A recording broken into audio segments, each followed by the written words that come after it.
Doctor Ganesh ఇంటికి వెళ్తూ ఉండడంతో మూవీ స్టార్ట్ అవుతుంది. గణేష్ ఇంట్లో పనివాడు డాక్టర్‌ని ఆపుతాడు. "గణేష్ సార్ రిపోర్ట్స్ తెచ్చారా?" అని అడుగుతాడు. అప్పుడు డాక్టర్ "రిపోర్ట్స్ తెచ్చాను. కానీ రిపోర్ట్స్‌లో ఆందోళన కలిగించే ఒక విషయం తెలిసింది. గణేష్‌కి వీలైనంత త్వరగా ట్రీట్మెంట్ చేయించాలి. లేదంటే అతన్ని కాపాడుకోలేం. గణేష్ గుండె సరిగ్గా పనిచేయడం లేదు" అని చెప్తాడు. పనివాడు "ఎంత ఖర్చయినా పర్వాలేదు సార్, ట్రీట్మెంట్ చేయిద్దామని" చెప్తాడు. అప్పుడు డాక్టర్ ట్రీట్మెంట్ కోసం ఇండియాకి వెళ్ళాలి. అక్కడ పెద్ద హాస్పిటల్‌లో ట్రీట్మెంట్ చేస్తే తప్ప తను బ్రతికే అవకాశం లేదని చెప్తాడు. ఇద్దరూ గణేష్ గురించి చాలా బాధపడతారు. ఇంకోవైపు రోజులాగే గణేష్ ఇంటి ముందు చాలామంది జనం ఉంటారు. గణేష్ తన దగ్గరికి వచ్చిన వాళ్ళందరికీ తోచిన సహాయం చేస్తూ ఉంటాడు. అది డబ్బు సహాయమైనా, రికమెండేషన్ అయినా ఏదైనా వాళ్ళ సమస్యని పరిష్కరిస్తూ ఉంటాడు. ఈలోగా డాక్టర్, పనివాడు అక్కడికి వెళ్తారు. గణేష్ డాక్టర్‌ని ఇంట్లోకి తీసుకెళ్ళమని చెప్తాడు. డాక్టర్ ఇంట్లోకి వెళ్ళిన తర్వాత పద్మతో గణేష్ కండిషన్ గురించి చెప్తాడు. కోల్‌కత్తాలో నాకు తెలిసిన వాళ్ళున్నారు. అక్కడికి వెళ్లి కలవండి. అన్నీ వాళ్ళు చూసుకుంటారు అని చెప్తాడు. డాక్టర్ వెళ్ళిపోయిన తర్వాత గణేష్ ఇంట్లోకొస్తాడు. పద్మ డాక్టర్ చెప్పిన విషయం మొత్తం గణేష్‌కి చెప్తుంది. తర్వాత గణేష్ ఇంట్లో నుంచి బయటికి వెళ్తాడు. పద్మ పనివాడితో ఆయన ఎక్కడికో వెళ్తున్నారు. నువ్వు కూడా ఆయన వెంట వెళ్ళు అని పంపిస్తుంది. అయితే గణేష్ పనివాడిని తనతో పాటు తీసుకెళ్లకుండా ఒంటరిగా బయటికి వెళ్తాడు. గణేష్ నేరుగా డాక్టర్ ఇంటికి వెళ్తాడు. తన హెల్త్ కండిషన్ గురించి డాక్టర్ నోటి వెంట వినాలనుకుంటాడు. డాక్టర్ ఉన్న విషయం తనతో చెప్తాడు. చూడు గణేష్, నువ్వు వీలైనంత త్వరగా ట్రీట్మెంట్ తీసుకుంటే బ్రతుకుతావు. లేదంటే నువ్వు బ్రతకడం చాలా కష్టం అని చెప్తాడు. అప్పుడు గణేష్ డాక్టర్‌తో నిజంగా నేను బ్రతుకుతానా అని అడుగుతాడు. అప్పుడు డాక్టర్ గణేష్ నువ్వేమీ కంగారు పడకు. ఆలస్యం చేయకుండా ఇండియాకి వెళ్ళు. అక్కడ హాస్పిటల్‌లో మంచి ట్రీట్మెంట్ ఉంది. నువ్వు తప్పకుండా బ్రతుకుతావు అని చెప్తాడు. గణేష్ వెంటనే ట్రీట్మెంట్ కోసం ఇండియాకి బయలుదేరతాడు. గణేష్, పద్మ, పనివాడు ముగ్గురు ట్రీట్మెంట్ అయ్యేదాకా ఉండడం కోసం ఒక హోటల్‌లో రూమ్‌ని బుక్ చేసుకుంటారు. తర్వాత రోజు వాళ్ళు ఊర్లో ఉన్న డాక్టర్ చెప్పిన ఎంఆర్ఐ హాస్పిటల్‌కి వెళ్తారు. డాక్టర్‌తో పద్మ ఒంటరిగా మాట్లాడుతుంది. డాక్టర్ ముందు మీరు ఎక్కడుంటారు? మీ ఊరు ఏది? ఇక్కడ ఎన్ని రోజులుంటారు అని అడుగుతాడు. తర్వాత గణేష్ హార్ట్ కండిషన్ ఏమీ బాగోలేదు. నేను ముందైతే కొన్ని మందులు రాసిస్తాను. రిపోర్ట్స్ వచ్చిన తర్వాత ఏమైనా చెప్పగలము అంటాడు. ఆపరేషన్ చేసేది లేనిది రిపోర్ట్స్ వచ్చాకే చెప్తాను. ఆపరేషన్ చేస్తేనే గణేష్ బతికే అవకాశం ఉంది అంటాడు. తర్వాత పద్మ మందులు తీసుకోవడం కోసం మెడికల్ షాప్‌కి వెళ్తుంది. మెడికల్ షాప్‌లో ఒక అబ్బాయి వెనక్కి తిరిగి కనిపిస్తాడు. ఆ అబ్బాయి వెనక నుంచి అచ్చం నజీర్ లాగా కనిపిస్తాడు. కానీ పద్మ అతన్ని స్పష్టంగా చూడలేకపోతుంది. కొంచెం సేపు తర్వాత అతను వెనక్కి తిరిగి చూస్తే అతను నజీరే. నజీర్ పద్మని చూసి షాక్ అవుతాడు. పద్మది కూడా అదే పరిస్థితి. ఇద్దరూ ఒకరినొకరు చూసుకొని వాళ్ళ గతాన్ని గుర్తు చేసుకుంటారు. గతంలో పద్మ నజీర్‌కి ఏ విధంగా సహాయం చేసింది, వాళ్ళిద్దరూ ఎలా ప్రేమలో పడ్డారు, వాళ్ళు ఎలా దగ్గరయ్యారు అనేది గుర్తు చేసుకుంటారు. తర్వాత హాస్పిటల్ నుంచి రూమ్‌కి వెళ్ళినప్పుడు గణేష్ పద్మ మొహం చూసి ఎందుకు నువ్వు మొహం అలా పెట్టావు? డాక్టర్ ఏం చెప్పారు అని అడుగుతాడు.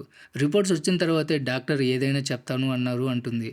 ఇంకోవైపు నజీర్ తన ఫ్రెండ్ ద్వారా గణేష్ ఫోన్ నంబర్ సంపాదిస్తాడు. వెంటనే ఆ నంబర్‌కి ఫోన్ చేస్తాడు. పద్మ ఆ ఫోన్ లిఫ్ట్ చేస్తుంది. నజీర్ మీరు చేంజ్ తీసుకోవడం మర్చిపోయారు. మీరు రేపొచ్చి మీ చేంజ్ తీసుకోండి అని డ్రామా ప్లే చేస్తాడు. పద్మ సరే 10 గంటలకు వస్తాను అని చెప్తుంది. ఫోన్ కట్ చేసిన తర్వాత గణేష్ ఫోన్ చేసింది ఎవరు అని అడుగుతాడు. పద్మ మెడికల్ షాప్ అతను కాల్ చేశాడు అని చెప్తుంది. తర్వాత రోజు ముగ్గురు హాస్పిటల్‌కి వెళ్తారు. పద్మ నజీర్‌ని కలవడానికి తన మెడికల్ షాప్‌కి వెళ్తుంది. పద్మ గణేష్ హెల్త్ కండిషన్ గురించి నజీర్‌తో చెప్తుంది. నజీరు మీకు ఏదైనా సహాయం కావాలంటే తప్పకుండా నాకు ఇన్ఫార్మ్ చేయండి. నేను ఇక్కడ స్టాఫ్ కాబట్టి కొంచెం డిస్కౌంట్ ఇస్తారు అంటాడు. తర్వాత ముగ్గురు డాక్టర్‌ని కలుస్తారు. డాక్టర్ రిపోర్ట్స్ చూసి నిజంగానే మీ గుండె పనితీరు సరిగ్గా లేదు. మీ హార్ట్ వాల్వ్ ఒకటి క్లోజ్ అయిపోయింది. కాబట్టి తప్పకుండా ఆపరేషన్ చేయాలి అంటాడు. అప్పుడు గణేష్ ఆపరేషన్‌కి ఎంత ఖర్చు అవుతుంది డాక్టర్ అని అడుగుతాడు. డాక్టర్ కనీసం 4, 5 లక్షలు అవుతుంది. మీరు ఎంత తొందరగా అడ్మిట్ అయితే అంత మంచిదని చెప్తాడు. అప్పుడు గణేష్ 2, 3 రోజులు సమయం కావాలి అని అడుగుతాడు. గణేష్ వాళ్ళు హాస్పిటల్ నుంచి బయటకొస్తున్నప్పుడు ఉద్దేశపూర్వకంగా వాళ్ళకి ఎదురుపడతాడు. గణేష్ నజీర్‌ని చూసి షాక్ అవుతాడు. నజీరు నేను పద్మ మెడిసిన్స్ తీసుకుంటుంటే చూశాను. మీతో మాట్లాడాలనుకున్నా. అందుకే వచ్చాను అని చెప్తాడు. నజీరు ఇక్కడికి ఎందుకొచ్చారు అని అడుగుతాడు. గణేష్ తన హెల్త్ కండిషన్ చెప్పి విధి ఎంత విచిత్రమైనదో చూసారా? నువ్వు బంగ్లాదేశ్ వచ్చినప్పుడు మేము నీకు హెల్ప్ చేశాం. ఇప్పుడు మేము ఇండియాకొచ్చాం. నువ్వు మాకు హెల్ప్ చేస్తావు కదా అంటాడు. నజీరు గణేష్ గారు మీరు ఎటువంటి హెల్ప్ కావాలో చెప్పండి. ఏదైనా చేస్తాను అంటాడు. గణేష్ నువ్వు ఆ మాట అన్నావు. అదే నాకు చాలా సంతోషం అంటాడు. తర్వాత వాళ్ళు ఎక్కడుంటున్నారో అడిగి అడ్రస్ తెలుసుకుంటాడు. పద్మకి ఇవ్వాల్సిన చేంజ్ తిరిగిస్తాడు. హోటల్ రూమ్‌కి రాగానే గణేష్ తన ఇంటికి ఫోన్ చేస్తాడు. గణేష్ ఇంట్లో భవాని అనే వ్యక్తి పనిచేస్తూ ఉంటాడు. అతను పద్మ కొడుకుని చూసుకుంటూ ఉంటాడు. గణేష్ భవానీతో రేపు లావు అక్కడికొస్తాడు. కావాల్సిన డబ్బులు ఏర్పాటు చేసి వాళ్ళతో పంపించు. అలాగే బాబుని కూడా పంపించు. నేను ఎప్పుడు చనిపోతానో నాకే తెలియదు. మిగిలిన కొన్ని క్షణాల్లో అయినా నేను నా కొడుకుతో గడపాలి అంటాడు. తర్వాత గణేష్ లావుతో రేపు నువ్వు బంగ్లాదేశ్ వెళ్ళు. బాబుతో పాటు డబ్బు తీసుకొని రమ్మని చెప్తాడు. అప్పుడు ఎవరో గణేష్‌ని కలవడానికొస్తారు. గణేష్ బయటికి వెళ్ళగానే పద్మ లోపలికొచ్చి లావుతో భవానీతో నేను ఉన్న పాత ఇంటిని అమ్మేసి డబ్బు ఏర్పాటు చేయమని చెప్పు. ఆ డబ్బు తీసుకొని రా. ఆ విషయం గణేష్‌కి చెప్పకు అంటుంది. గణేష్ బయటకొచ్చి చూస్తే అతన్ని కలవడానికి వచ్చింది మరెవరో కాదు, నజీరు. ఇంట్లోకి వెళ్ళిన తర్వాత నజీర్ ఇద్దరితో నేను డాక్టర్‌తో మాట్లాడాను. ఎంత త్వరగా వీలైతే అంత త్వరగా అడ్మిట్ అవ్వండి అని చెప్పారు అంటాడు. గణేష్ మేము అదే ప్రయత్నంలో ఉన్నాం. రేపు మా పనివాడు అదే పని మీద బంగ్లాదేశ్ వెళ్తున్నాడు అని చెప్తాడు. నజీర్ వాళ్ళకి కొంత డబ్బు ఇస్తాడు. డబ్బు తీసుకోవడానికి వాళ్ళు నిరాకరిస్తారు. అయితే నజీర్ బలవంతంగా పద్మ చేతిలో పెడతాడు. మాటల్లో నజీర్‌కి గణేష్‌కి, పద్మకి ఒక కొడుకున్నాడని తెలుస్తుంది. తర్వాత రోజు నజీర్ గణేష్‌ని, పద్మని ఒక గుడికి తీసుకుని వెళ్తాడు. ఎందుకంటే గణేష్ అడ్మిట్ అవ్వడానికి ముందు టెంపుల్‌కి వెళ్ళాలని కోరుకున్నాడు. టెంపుల్ నుంచి వచ్చిన తర్వాత గణేష్‌ని హాస్పిటల్‌లో అడ్మిట్ చేస్తారు. ఇప్పుడు పద్మ ఒంటరిగా ఉండిపోతుంది. గణేష్ హాస్పిటల్‌లో ఉన్నాడు. పనివాడు బంగ్లాదేశ్ వెళ్ళిపోయాడు. కాబట్టి నజీర్ పద్మని ఒంటరిగా వదిలిపెట్టలేడు. అందువల్ల ఆమెతో పాటు హోటల్ రూమ్‌కి వెళ్తాడు. నజీర్‌కి అక్కడ హోటల్ వాతావరణం సరిగ్గా లేదని అనిపిస్తుంది. ఎందుకంటే ఒక వ్యక్తి ఒక ప్రాస్టిట్యూట్‌ని తీసుకొని అక్కడి నుంచి వెళ్తూ ఉంటాడు. రూమ్‌లోకి వెళ్ళిన తర్వాత పద్మ మీరెందుకు ఎప్పుడు సిగరెట్ తాగుతూ ఉంటారు? మీ వైఫ్ ఆయేషా మిమ్మల్ని తిట్టదా అంటుంది. అప్పుడు నజీరు ఆయేషా నాతో లేదు. ఆమెకి వేరే వ్యక్తితో పెళ్లి జరిగింది. నేను ఒంటరిగా ఒక ఇల్లు రెంట్‌కి తీసుకొని ఉన్నాను అని చెప్తాడు. పద్మ ఏం జరిగిందని అడుగుతుంది. ఇప్పుడు ఆ విషయం గురించి మాట్లాడడం అనవసరం. పద ఇక్కడి నుంచి వెళ్ళిపోదాం. ఇక్కడ నాకు వాతావరణం సరిగ్గా లేదనిపిస్తుంది. నీ బట్టలు సర్దుకో. మా ఇంటికి వెళ్ళిపోదాం అంటాడు. పద్మ నేను మీ ఇంటికి రావాలంటే నా పేరు మార్చుకోవాల్సి ఉంటుందా అంటుంది. బంగ్లాదేశ్‌కి నువ్వు మా ఇంటికి వచ్చినప్పుడు నేను నీ పేరు మార్చాను కదా అంటుంది. అప్పుడు నజీరు లేదు నువ్వు పద్మ హల్దార్‌వే అంటాడు. అప్పుడు పద్మ కాదు పద్మ ముండల్. నేను ఎన్ని పేర్లు మార్చుకున్నానో తెలుసా? పద్మదాస్, పద్మ ముండల్, పద్మ హల్దార్ ఇన్ని పేర్లు మార్చాను అంటుంది. తర్వాత ఏదేమైనా నజీర్ పద్మని తన ఇంటికి తీసుకుని వెళ్తాడు. అయితే నజీర్ ఇంటి పక్కన నలన్ అనే వ్యక్తి ఉంటాడు. అతను ఆ మహిళను చూడగానే నజీర్ దగ్గరకు వచ్చి ఆమె ఎవరు అని ప్రశ్నిస్తాడు. నజీర్ ఉన్నది ఉన్నట్లుగా అతనితో నిజం చెప్పేస్తాడు. నలన్ నజీర్‌ని తన రూమ్‌కి తీసుకుని వెళ్ళి అక్కడే పడుకోమని చెప్తాడు. తర్వాత రోజు పనివాడు లావు డబ్బులు తీసుకుని పిల్లాడితో పాటు హాస్పిటల్‌కి వస్తాడు. డాక్టర్ గణేష్‌తో తన ఆరోగ్యం ఎలా ఉందని అడగడానికి వస్తాడు. గణేష్ డాక్టర్‌ని నా ఆపరేషన్ అవుతుంది కదా అని అడుగుతాడు. డాక్టర్ ఫైనల్ రిపోర్ట్స్ రావడానికి ఇంకా సమయం పడుతుంది. రిపోర్ట్స్ రాగానే నేను మీకు ఇన్ఫార్మ్ చేస్తాను అని చెప్తాడు. గణేష్ డాక్టర్‌తో నాకు ఒక చిన్న పిల్లాడున్నాడు. నేను చనిపోతే నా భార్య, కొడుకు అనాథలవుతారు. దయచేసి నన్ను ఎలాగైనా బ్రతికించండి అంటాడు. మరోవైపు పద్మ, నజీర్ హాస్పిటల్‌కి వెళ్తూ ఉండగా ఆ పక్కింట్లో ఉండే ఆవిడ వచ్చి పద్మను చూసి ఎవరైనా అడిగి వివరాలు తెలుసుకుంటుంది. తర్వాత పద్మ, నజీర్ హాస్పిటల్‌కి వెళ్తారు. నజీర్ గణేష్‌తో నాకు ఆ హోటల్ సరిగ్గా లేదనిపిస్తుంది. అందువల్ల పద్మని నా ఇంటికి తీసుకుని వెళ్ళాను. మీ ఆరోగ్యం బాగైన తర్వాత మీరు కూడా నా ఇంట్లోనే ఉండాల్సి ఉంటుంది అంటాడు. గణేష్ మీ ఇంట్లో వాళ్ళకి ఏమీ అభ్యంతరం లేదా అంటాడు. నజీరు నేను ఒంటరిగా ఉంటున్నాను అని చెప్తాడు. నజీర్ వెళ్ళిపోయిన తర్వాత గణేష్ పద్మతో సుభాష్ దాస్ నది దాటించమని రిక్వెస్ట్ చేశాడు. ఒకవేళ నజీర్ నది దాటకపోయి ఉంటే అతన్ని నువ్వు ఇంట్లో పెట్టుకునేదానివా అంటాడు. పద్మ అంటే దాని అర్థం ఏంటి అని అడుగుతుంది. గణేష్ చూడు పద్మ దాని అర్థమేంటో నీకు నాకు బాగా తెలుసు. నువ్వు ఒక కండిషన్ మీద నన్ను పెళ్లి చేసుకున్నావు. నువ్వు నజీర్ కోసం నా దగ్గరకు వచ్చి కన్నీళ్ళు పెట్టుకున్నావు అంటాడు. పద్మ ఇప్పుడు ఈ విషయాలన్నీ మాట్లాడడం అవసరమా అంటుంది. తర్వాత నెక్స్ట్ సీన్‌లో డాక్టర్ నజీర్‌ని, పద్మని తన క్యాబిన్‌కి పిలుస్తాడు. గణేష్ ఫైనల్ రిపోర్ట్స్ వచ్చుంటాయి. డాక్టర్ వాళ్ళతో గణేష్ హార్ట్ చాలా వీక్‌గా ఉంది. ఇలాంటి సమయంలో ఆపరేషన్ చేయడం ఇంపాసిబుల్. పైగా బీపీ, షుగర్ కూడా ఎక్కువగా ఉన్నాయి. కాబట్టి నేను రిస్క్ తీసుకోలేను. రేపు గణేష్‌ని డిశ్చార్జ్ చేస్తాను. ఆపరేషన్ చేసినా ఎటువంటి ఉపయోగం లేదు. ఏదైనా అద్భుతం జరిగితే తప్ప. అందువల్ల మీరు అతన్ని ఇంటికి తీసుకొని పోండి అని చెప్తాడు. డాక్టర్ చెప్పింది విన్న తర్వాత పద్మ చాలా బాధపడుతుంది. నజీర్ పద్మ ఇంటికి తిరిగి వచ్చేసరికి లావు పద్మ కొడుకుని అక్కడికి తీసుకుని వస్తాడు. పద్మ కొడుకు వర్షంలో తడవడం వల్ల పిల్లాడికి డ్రెస్ చేంజ్ చేస్తూ ఉంటుంది. అప్పుడు నజీర్ ఆ పిల్లాడి వీపు మీద పుట్టుమచ్చ చూస్తాడు. అది చూసి నజీర్ షాక్ అవుతాడు. ఎందుకంటే ఆ పిల్లాడు తనకి, పద్మకి పుట్టిన బిడ్డ. ఆ విషయాన్ని పద్మ కూడా గమనిస్తుంది. కానీ ఆమె నోటి వెంట కూడా మాట రాదు. ఒకరినొకరు చూస్తూ అలాగే ఉండిపోతారు. కొంచెం సేపు తర్వాత నజీర్ తన కొడుకు దగ్గరికి వెళ్ళి చాలా ప్రేమగా మాట్లాడతాడు. అదే సమయంలో పద్మ తలుపు వెనక వైపు ఉండి వాళ్ళ మాటలు వింటూ ఏడుస్తూ ఉంటుంది. తర్వాత నజీర్ పద్మతో ఈ పిల్లాడు నా కొడుకు. నాకు ఈ విషయం ఎందుకు ఇన్ఫార్మ్ చేయలేదు అంటాడు.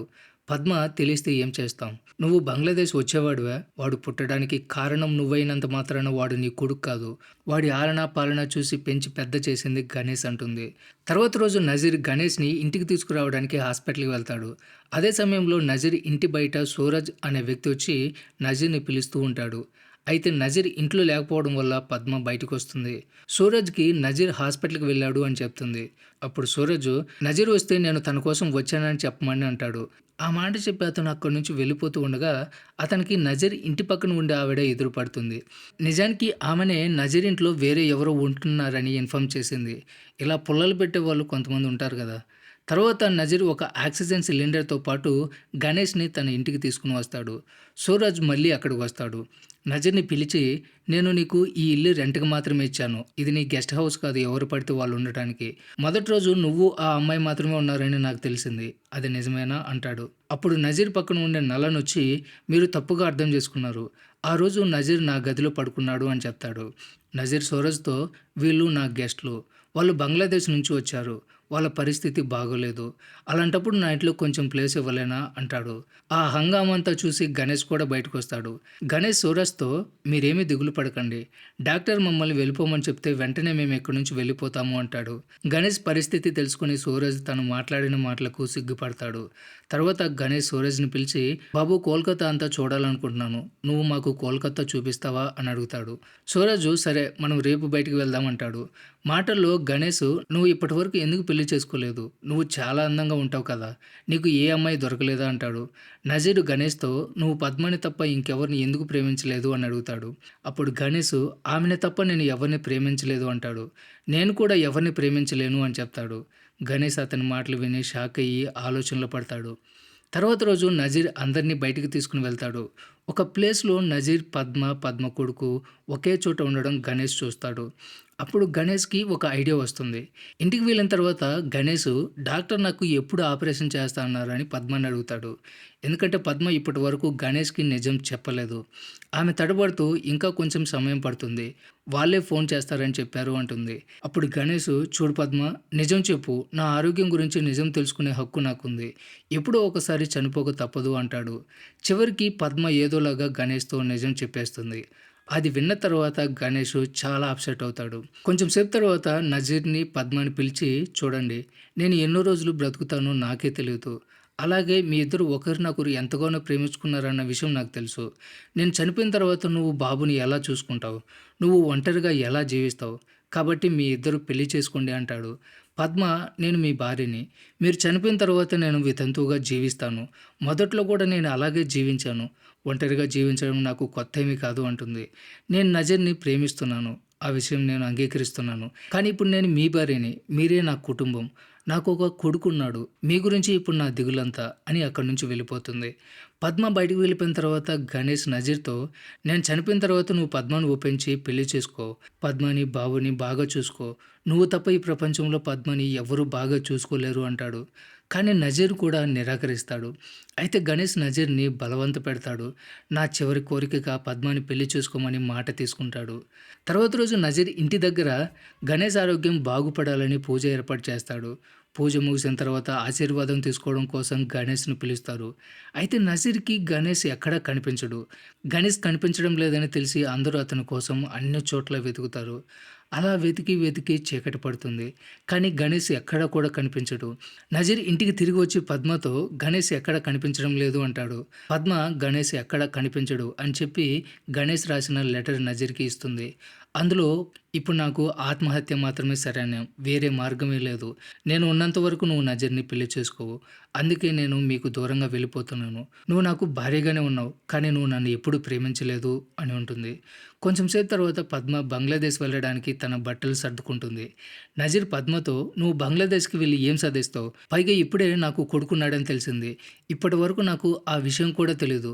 ప్లీజ్ వాడి భవిష్యత్తు గురించి ఆలోచించు" అంటాడు. పద్మ, "మరి నేనేమవ్వాలి" అంటుంది. నజీర్, "నువ్వు కూడా ఇక్కడే ఉండు. సమాజం గురించి నాకు అనవసరం. నేను లెక్క చేయను. మనిద్దరం పెళ్లి చేసుకుందాం" అంటాడు. "కొత్త జీవితం మొదలు పెడదాం. ఇక్కడే ఉండు. నీకోసం నేను ఐడీ కార్డ్ చేయిస్తాను" అంటాడు. అప్పుడు పద్మ, "ఇదే మాట నువ్వు బంగ్లాదేశ్‌కి వచ్చినప్పుడే నేను నీతో చెప్పాను. నువ్వు ఇక్కడే ఉండిపో, నీకోసం రేషన్ కార్డ్ వేయిస్తానని చెప్పాను. కానీ నువ్వు నా కోసం ఉండలేదు. నీ ఆయేషా కోసం వెళ్ళిపోయావు" అంటుంది. నజీర్, "అవును, అప్పుడు నా జీవితంలో ఆయేషా ఉంది. కానీ ఇప్పుడు నీ జీవితంలో ఎవరున్నారు? నేను మీ ఇద్దరిని బాగా చూసుకుంటానని గణేష్‌కి మాటిచ్చాను" అంటాడు. అప్పుడు పద్మ నజీర్‌తో, "నువ్వు నన్ను నిజంగానే ప్రేమిస్తే దయచేసి నన్ను వెళ్ళనివ్వు" అంటుంది. నజీర్ అక్కడ ఉండిపొమ్మని చాలా రిక్వెస్ట్ చేస్తాడు. కానీ పద్మ తన మాట మీద నిలబడుతుంది. తర్వాత రోజు ఆమె బంగ్లాదేశ్‌కి బయలుదేరుతుంది. పద్మ బోర్డర్ దగ్గరికి చేరుకున్న తర్వాత అటువైపుగా గణేష్‌ని చూస్తుంది. అతన్ని చూసి ఆమె షాక్‌లో ఉండిపోతుంది. అంటే గణేష్ ఇంకా బ్రతికే ఉంటాడు. గణేష్ పద్మ దగ్గరకొచ్చి, "నేను కార్‌లో వైట్ షర్ట్ పెట్టాను. ఒకవేళ నువ్వు రాకపోతే నేను ఆ వైట్ షర్ట్ వేసుకొని ఇంటికి వెళ్ళిపోయేవాడిని. నిజానికి నా మనసులో ఒక అనుమానం ఉండేది. నేను చనిపోయిన తర్వాత మీ ఇద్దరు పెళ్లి చేసుకొని చాలా సంతోషంగా ఉంటారనుకున్నాను. మీరు నా చావు కోసం ఎదురు చూస్తూ ఉంటారేమో అనుకున్నా. కానీ నా ఆలోచన తప్పు. నువ్వు వెనక్కి తిరిగి వచ్చేసావు. ఇప్పుడు నేను ప్రశాంతంగా చనిపోతాను. నేను చనిపోవాల్సి వస్తే ఇండియాలో ఎందుకు చనిపోతాను? ప్రశాంతంగా నా ఇంట్లోనే చనిపోతాను" అని పద్మ చేయి పట్టుకుని తీసుకుని వెళ్తాడు. ఇప్పుడు కూడా పద్మ గణేష్‌తో వెళ్ళాలి అనుకోవడం లేదు. కానీ భర్త కాబట్టి ఆమె అతని అడుగుజాడల్లో నడవక తప్పదు. నిజానికి గణేష్ పద్మని టెస్ట్ చేస్తున్నాడు. ఆమె ఒక భార్యగా నిలబడగలుగుతుందా లేదా అని. ఏది ఏమైనా పద్మ వాళ్ళిద్దరి ప్రేమ మధ్య నలిగిపోతుంది. గణేష్ చనిపోయిన తర్వాత ఆమె జీవితం ఎటువైపు వెళ్తుందో తెలీదు. ఈ సీన్‌తోనే మూవీ ఎండ్ అవుతుంది. సో, ఇది ఫ్రెండ్స్ ఇవాల్టి video. Don't forget subscribe. Thanks for watching.